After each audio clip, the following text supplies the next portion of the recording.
আমার টুকটুকির কি হইছে? মন খারাপ কেন?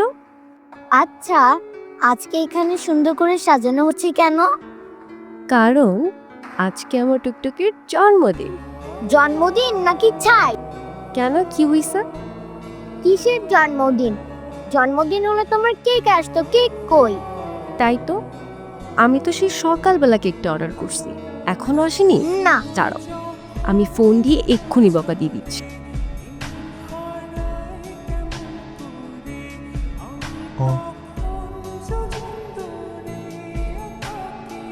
কি সমস্যা আপনার? জি কোনো সমস্যা নাই তো ম্যাম, আপনার কেকের অর্ডার ছিল। জি আমি জানি আমার কিসের অর্ডার দিল। এখন আপনি বলেন, আপনার কি কোনো টাইম সেন্স নাই? কেকটা আমি সকালবেলা অর্ডার করছি, এখন অলমোস্ট বিকেল। এখন কেকটা যদি নষ্ট হয়ে যায় না, আপনার কিন্তু খবর আছে। এখানে তো আমার কোনো ফল্ট নাই ম্যাম, যখনই ডেলিভারি করতে বলছে আমি তো তখনই। এই থামিন তো আপনি, আপনি কোনো কথাই বললেন না। চলো তো আমরা গিয়ে কেকটা কাটি।